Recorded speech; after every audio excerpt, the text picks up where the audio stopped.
ರಾಜ್ಯ ಸರ್ಕಾರದಿಂದ ಇದೀಗ ನಿಯಮ ಉಲ್ಲಂಘಿಸಿ ಕಟ್ಟಡ ಕಟ್ಟಿದವರಿಗೆ ಗುಡ್ ನ್ಯೂಸ್ ನೀಡಲಾಗಿದ್ದು, ನಗರ ಪಾಲಿಕೆ ಸ್ಥಳೀಯ ಸಂಸ್ಥೆಗಳ ವ್ಯಾಪ್ತಿಯಲ್ಲಿ ಪರವಾನಗಿ ಉಲ್ಲಂಘನೆ ಮಾಡಿ ಕಟ್ಟಡ ಕಟ್ಟಿದರೂ ದಂಡವನ್ನ ಕಟ್ಟಿಸಿಕೊಂಡು ವಿನಾಯಿತಿ ನೀಡುವುದಕ್ಕೆ ಇದೀಗ ಕೇಂದ್ರ ಸರ್ಕಾರ ಅಸ್ತು ಎಂದಿದೆ. ಎಸ್ ವೀಕ್ಷಕರೇ, ರಾಜ್ಯದ ನಗರ ಪಾಲಿಕೆ ಸ್ಥಳೀಯ ಸಂಸ್ಥೆಗಳ ವ್ಯಾಪ್ತಿಯಲ್ಲಿ ಪರವಾನಗಿ ಉಲ್ಲಂಘನೆ ಮಾಡಿದ ಕಟ್ಟಡಗಳಿಗೆ ವಿನಾಯಿತಿ ನೀಡಿ ದಂಡ ಕಟ್ಟಿ ಪರಿಷ್ಕೃತ ನಕ್ಷೆ ಪಡೆಯಲು ಸರ್ಕಾರ ಅವಕಾಶವನ್ನ ಎಲ್ಲ ಜನತೆಗೆ ನೀಡಿದೆ.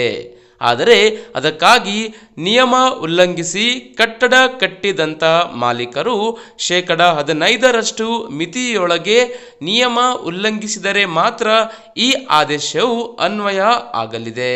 ಯಾರು ನಿಯಮ ಉಲ್ಲಂಘಿಸಿ ಸೆಟ್ ಬ್ಯಾಕ್, ಕಾರ್ ಪಾರ್ಕಿಂಗ್ ಉಲ್ಲಂಘನೆ ಮಾಡಿ ಕಟ್ಟಡ ಕಟ್ಟಿರುತ್ತಾರೋ ಅವರಿಗೆಲ್ಲ ಅನುಕೂಲ ಆಗಲಿದೆ.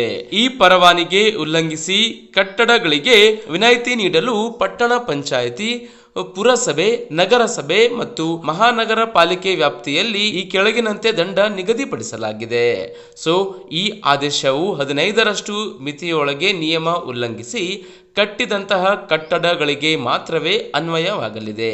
ವೀಕ್ಷಕರೇ, ಸೆಟ್ ಬ್ಯಾಕ್, ಕಾರ್ ಪಾರ್ಕಿಂಗ್ ಉಲ್ಲಂಘನೆ ಮಾಡಿದವರಿಗೆ ದಂಡ ಕಟ್ಟಲು ಅವಕಾಶ ಇದೀಗ ನೀಡಲಾಗಿದೆ. ದಂಡದ ಮೊತ್ತವನ್ನ ನೀವು ಸ್ಕ್ರೀನ್ ಮೇಲೆ ನೋಡುತ್ತಿರಬಹುದು. ಯಾವ ಕಟ್ಟಡಕ್ಕೆ ಪರವಾನಗಿ ಇಲ್ಲದೆಯೇ ನಿಯಮ ಉಲ್ಲಂಘನೆ ಮಾಡಿರುತ್ತಾರೆ, ದಂಡದ ಮೊತ್ತವನ್ನ ನೀವು ಸ್ಕ್ರೀನ್ ಮೇಲೆ ನೋಡಿ ಪಾವತಿ ಮಾಡಬಹುದು. ಹಣ ಪಾವತಿ ಮಾಡಲು ನೀವು ಪಂಚಾಯತಿ, ಪಟ್ಟಣ ಪಂಚಾಯತಿ, ಪುರಸಭೆ, ನಗರಸಭೆ ಮತ್ತು ಮಹಾನಗರ ಪಾಲಿಕೆಗೆ ಭೇಟಿ ಮಾಡಬೇಕಾಗುತ್ತೆ ವೀಕ್ಷಕರೇ.